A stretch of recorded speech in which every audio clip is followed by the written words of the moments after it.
Hey guys, I'm Rich and I'm an alcoholic. All right, there's a lot of people here. This is awesome though. I am very grateful to be sober today. I'm really humbled that Chris spoke before me. Chris sponsored me for several years and was totally clutch in my recovery. And I don't know how you kept it so cool, Chris. Like, I'm an emotional guy, and like losing your sponsor, it almost teared me up, man. That guy Roger, he was a hell of a guy. You know, he walked the walk, and he was one of the funniest guys I've ever heard speak in Alcoholics Anonymous. And guys like him are the reason I'm here. Roger, Chris, and I thought about tonight. I overthink everything. And because I want to make everything about me, and I'm self-centered to the core. And that really helps me to let you guys know that, because it's really not about me being up here. It's really about helping the new guy, and that's what I was taught when I was new in Alcoholics Anonymous. And that helps ease some of this self-centered fear that I got going on. And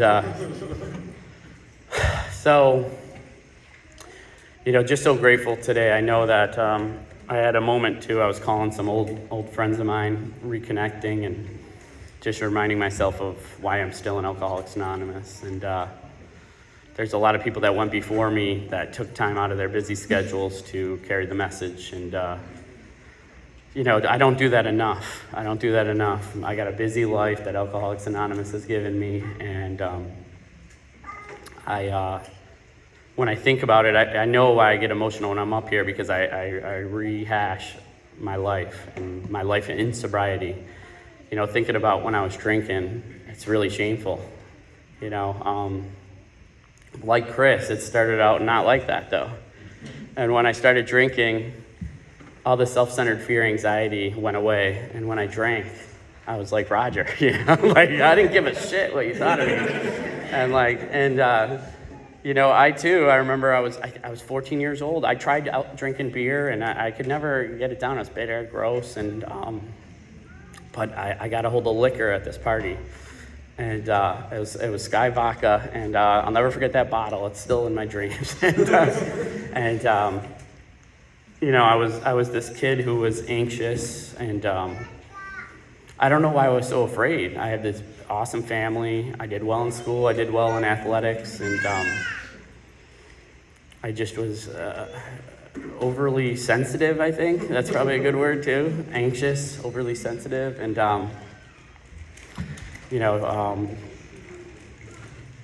just thinking about myself. And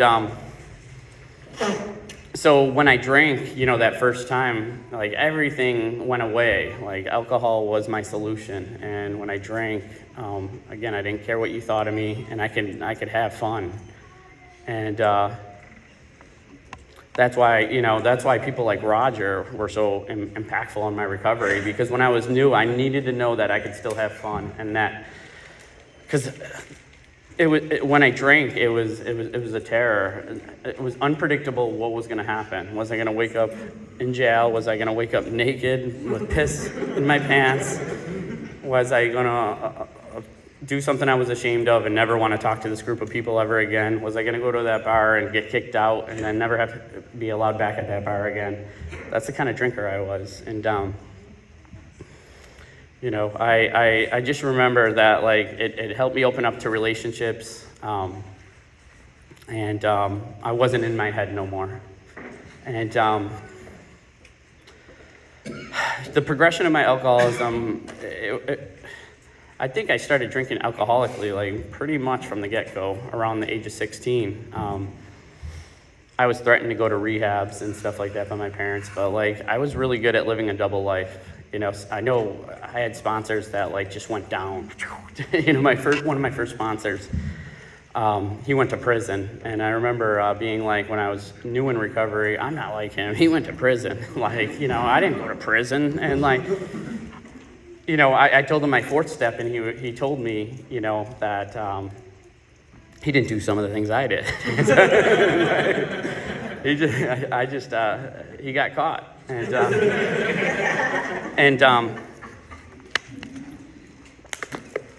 the awesome thing about this program is it doesn't matter what kind of class you come from, what kind of family you come from, what color skin you have, or anything of that nature, what religion your background is. All that matters is that you identify to have alcoholism. And what that means is once I put a drink in my body, I don't know what's going to happen. And once I start drinking, I can't control how much I have.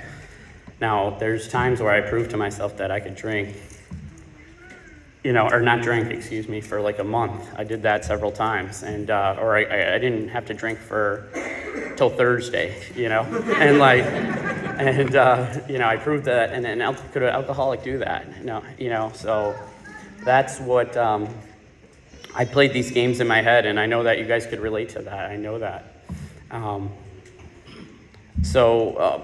And when I'm not drinking, the other part of this disease is that I'm thinking about it. I'm thinking about the time that I'm going to get to that point, and I can't wait till that drink comes. I'm literally salivating, thinking about drinking.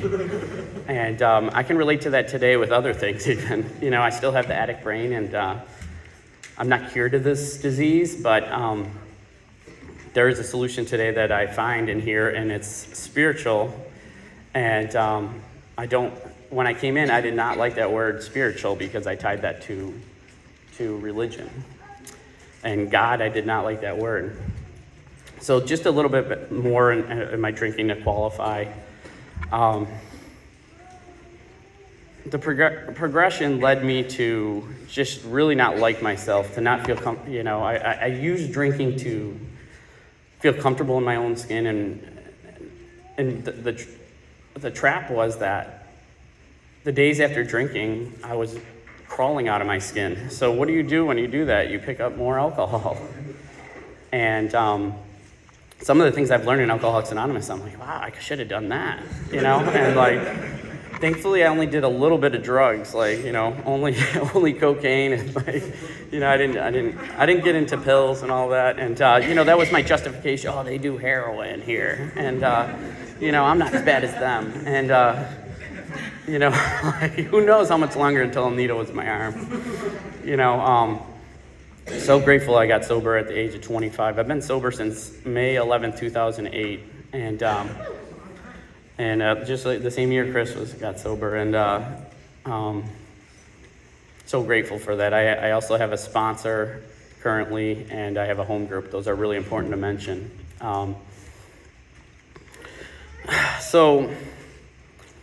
Let's see, my progression, finding out this is, so relationships, everything else was to blame besides for my drinking. Everything else, if I had the job, if I had the girlfriend, if I, once I get the degree, once I have kids, I did think I wanted to have a family, and alcoholics don't think like that. Alcoholics they're bad people. I didn't know what an alcoholic was. I was not an alcoholic in my head, Alcoholics drink under the bridge. They don't function. And I was able to function. How much longer, I don't know. And what does functioning even mean? I was enabled, so I had some good enablers in my corner, people that, picked up the slack when I got a DUI. I had family come down and pay for a good lawyer. And, and go to the Super Bowl, I remember. My mom just tried her best that she could. She didn't mean to do that kind of stuff. She thought that doing that kind of stuff would take me out of my misery. And, man, I have such an awesome mom. People like my family are the reason I'm here too. They couldn't save me from this disease, though. I've met a lot of people that love their children, and your children can't keep you sober. If anything, you might want to drink more now that I have kids. But I just think about all the people in my life that have been there for me, that didn't give up on me when they could have so easily. I heard someone say the other day, we don't just, I was like, I didn't steal too much. A liquor cabinet, stuff like that, take a little bit of money from my parents, but I didn't steal, and I'm not I didn't go and do grand theft and stuff like that. And I heard somebody say about stealing time, and this guy who was a child of an alcoholic said, that he worried about his dad all the time being out there, and his dad stole that from him. He stole his kid's peace of mind, and I don't have to drink. I haven't drank since '08, and my kids have never seen me drink, and I'm so like grateful for that, because, and I don't even know. It's like, how do you pay that back? Maybe that's why I do these things. It's the insurance to stay here, and it's also because I don't want to lose what I have. And it could be selfish, but maybe when I come up here, I'm like, maybe I can help someone, and just maybe somebody can hear what I have to say. So my drinking, what else? I mean, I was just a slob, a fall down drunk that blacked out, took advantage of people, and walking in snow below 30 degrees because the bar closed at 4, and I'm waiting till the last call, and I'm not taking a ride if you're leaving at 3:50. I'm getting that last drink, and I definitely can't argue with that. I'm an alcoholic. I'm an alcoholic to the core, and I don't relate to not being that way. I don't know any other way. When people say I didn't black out in that, like, I don't know. But all I know is that when I drank, like, I end up in weird places. I was hearing Sandy Beach today talk, and I was listening to him today, and he's an awesome speaker that had a lot of sobriety, and I related so much to his story. He was like in a mental ward in a straitjacket, and like he thought the CIA were chasing him. Like all they were doing was trying to get an assessment of him to see what the hell was going on, and he literally was so paranoid that he thought that the CIA was after him. This guy was not an idiot. He went to Yale. And I also related to, and he even felt like one of the lowly people in the mental institute. He was, they didn't even relate to him, but they brought in Alcoholics Anonymous to him, and he's like, maybe I can share this message with someone, not for me, but maybe someone needs this. They seem like pretty good guys, and that's the kind of alcoholism I have. I also related to his story in the fact that he shared that he was this really shy, kind of awkward kid, and he didn't drink till he was 18, which I didn't relate to. I was like, what a dweeb, like he didn't drink till 18, and that he felt so alone, so different from the guys that he went to college with, that he went to some social event and like he got drunk, and then he was like, everybody is looking at me, I'm so cool. And I remember that feeling when I drank, that I was like, everybody wants to be around me, this is awesome. And like I didn't feel that way when I wasn't drinking. I just felt like nobody. It was such a pity, like in my head, like, oh, I'm just a loser, and like oh, life's just such a drag, like nobody likes me. And like I don't think that was true looking back now. But I love that I got to hear that guy speak. He passed away. I got to see people like that, giants in Alcoholics Anonymous, and people that spread this message. So what happened then? How did I get sober? I don't know. How did I get sober in '08? Just all these consequences. That took its toll, be it financial, be it academic. I was still in school, I could party longer. Emotional consequences, looking in the mirror, spitting in the mirror, like thinking that I'm lower than dog shit. And that's how I felt about myself. And there was some kind of conscience that I still had somehow. I don't know, because I know a lot of people have to go through more, but maybe some people have to go through less. Am I the worst drunk? No, probably not. Maybe I wanted to be the worst drunk ever, till I came in here. The worst drunk, then I can come in. I'm finally qualified, but I didn't have to. And I have a lot of lives in me. I'm even thinking of it. Oh man, what an idiot I still am too. Some of the stuff I do. Just thinking of something I did today. And at least I could have an excuse when I drank.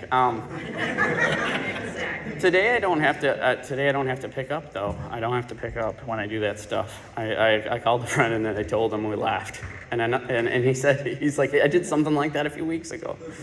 I'm like, and I was like, oh yeah, we're all stupid. Yeah, so how did I get here? Well, I'm in school. I have to do a project on an alcoholic. I find someone at work. I'm talking about it at work. I worked in a restaurant, a lot of alcoholics there.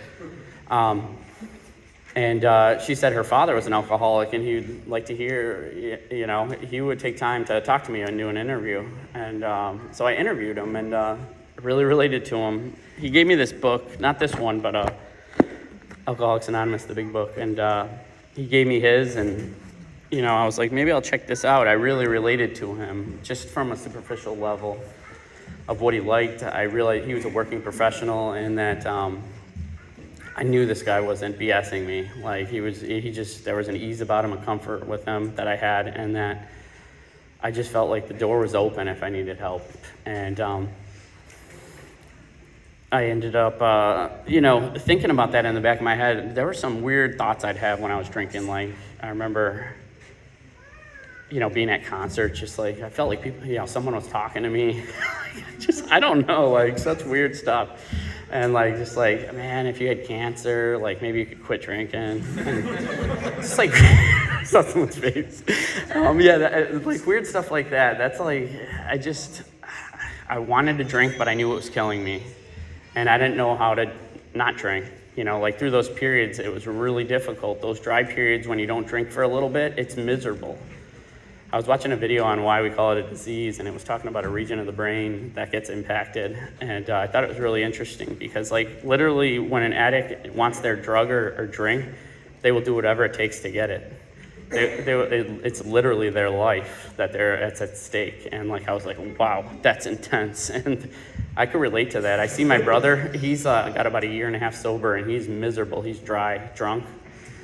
And I love him. And I just stay out of his program now because it's not mine to judge. And I'm like, you need some sort of help, man. You need to be treated for that because it's a disease. It's an illness that I have that I don't have control. And if I'm miserable like that, I will either kill myself or drink. And today I don't have to do that. Today I'm in the middle of the boat of Alcoholics Anonymous. So with that guy that I called, or that I did the interview with, after a bender of a few nights, waking up naked at a place, my cousin was in town. It was so embarrassing because he was like, I thought you said you changed. And I was like, well, yeah, I don't know. It was just humiliating. I had no logical explanation for what transpired. I was just like crying. I was literally crying, and I called my mom, and I ended up calling that guy. I was just like, I don't know what to do. I don't know how to stay sober. And I went to a small meeting with about four people in it. It was awesome because like I couldn't do crowds like this. This was terrifying to me. I couldn't go and I couldn't talk. There's no way. I had too much shame, and I, with my head down, I shared what was going on and what I had done to my girlfriend at the time, and just being I felt like a horrible human being. And I haven't drank since then. But that's not the end of the story. You don't just stop drinking and then life goes, it's not life happily ever after. It's absolutely not the case. It was the first 90 days were tough. I think like after kind of getting out of the fog for a few weeks, I was like, really, did I quit? Like, what do I do? This is horrible. And, he's like, just keep calling me, keep going to meetings. I think my pride kept me in the beginning. I was just like, I'm doing this. I'm devoted, and like, and there was a lot of little things that happened along the way. I remember one of the first incidences of me wanting to stop, I ended up getting a position where I chaired a meeting and had that commitment. And at least maybe I felt something, like I was able to offer something. And I had that commitment, and I couldn't go out and drink those nights. And maybe there was some sort of integrity somehow in me. Like, that's baffling that was the case. I don't know. But something outside my power was helping me to stay sober during that time. And I'm forever grateful. The guy who gave me that service position, I still see him around, and every time I see him, I think of that. What else has transpired in my almost 16 years sober? That's crazy. 16 years, what? I don't know how I'm still here, like I said. It's crazy. You know, I can get so amped up. Like, I was so amped up today. I get, like, I'm doing these ice baths right now, and, like, I'm just so addicted to them.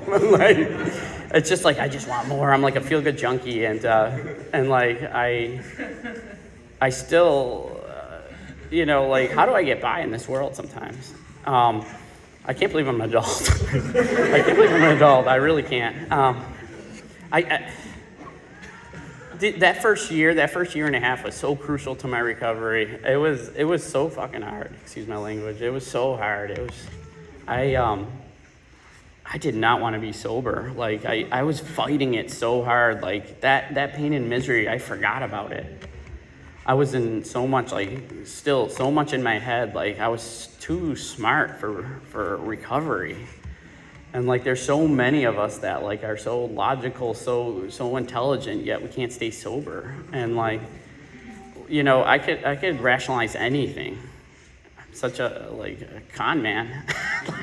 Like, in my head, I'm such a person that can make anything, you know, make up anything. And, you know, what I was doing too in that year was I was hitting the book. I had that sponsor, and we were doing work. You know, that's the one thing I did hear, was that you guys did the 12 steps. That the people that had a chance did the 12 steps. And I did the 12 steps, you know, and the first one was hard. The first one was really hard. Like, saying that I was powerless and unmanageable, that was tough. What does that even mean? So, you know, that powerlessness, I really didn't like that word. I felt like I had a choice, but, like, it was constantly pointed out to me that, like, once I started, that, like, that part of my brain flipped off, and I wasn't able to make choices anymore. And I really believe today that I don't have a choice. Against my own, if I stop doing what I'm doing today, I don't know how long it'll take. I'll find something to screw my life up, though. And alcohol's, it's weird to say this, but, like, I still think it could be a solution. Like, it's that powerful. Like, I can almost, like, I don't think about alcohol, or maybe just moments, like I might hear something or see something. But, like, I don't bring my brain down that path, because it was so powerful that, like, I just know what it does. Like, like, could you imagine if everyone in here was drunk right now? Like, how different it would be? Like, dude, the glum people would be smiling, you know? There'd be somebody fighting. There'd be somebody hitting on someone. It would just be so intense. Like, it changes people so fast, and that's what I wanted. I wanted to just be able to be myself and have fun, and be the, you know, when I was drinking, I'd buy a lot of booze. I'd get everybody drunk. I just wanted everyone to have fun. That's all I wanted. I just wanted to have fun. And that's what it did for me. But the fun was taken away because of, you know, the consequences. And, you know, the person, usually the girlfriend, was the one that got and stuck with me, and I tend to pick pretty good girls for some reason, but I run them over. I run them over, and during my drinking, that was another rationalization. Is like, if I I didn't have a girlfriend for a few years. Now I need a girlfriend. The girlfriend will save me from my drinking, and that's not the case. It's not the relationship, and So what else has happened in my recovery? There's been so much over these years. So working the steps, I love just looking at each step in the book. the powerlessness, unmanageability. You guys are here. There's something unmanageable probably. I don't know if you're alcoholic or not, but we try to identify instead of compare ourselves out of the room, like I said earlier. The higher power thing is so important. Growing up Catholic, I struggled with that. There was a point where I did have a relationship with God, and I would, something about the rituals I think I liked in Catholic Church, but something changed when I went to college, and like other people didn't believe, and I was like, they're probably right. I'm like, they got a lot of money, and I'm like, I think they're right. There's no God. And I remember thinking that, and it really did change my mind. And I think maybe finance and money became my higher power. I'm still trying to wonder about that one. And,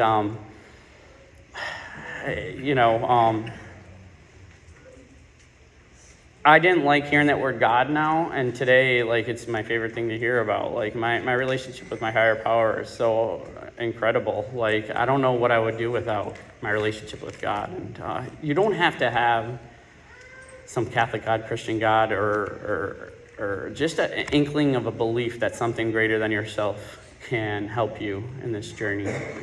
And that's all I needed. I was just like, I want to treat my family better. And that was something higher than myself. Couldn't be my family because they would have drove me to drink, but like that was enough to get the willingness to open the door, to crack it slightly. And I love that third step now too, that foundation. That's something I didn't really grasp at the time. I really wanted to know. I wanted certainty with it, and I didn't know what it meant, but I was already doing it. I was already turning my life over to some capacity.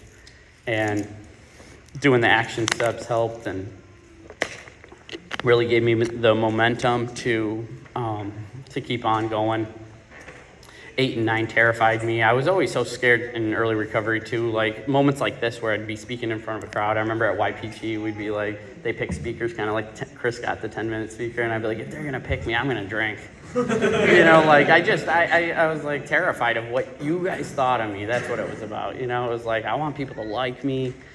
I want that approval. And I care that much that I'm willing to sacrifice my life. That's ridiculous. That's how my alcoholism showed itself in the beginning, because I'm like, I will not have friends ever again. I will never have friends if I stop drinking. And I really thought that, and I couldn't say no to people, like all the people that hit me up. Like I had to hide numbers and do that kind of stuff. I'm so grateful for when people talk to me about that, like their friendships and stuff, because I realize now that who cares? I still care what people think, but not to that level. And I care more about the people that are really close to me, like the people that really matter, and it's not that I don't care, but it's just like, hey, whatever, if they judge me, who cares? Who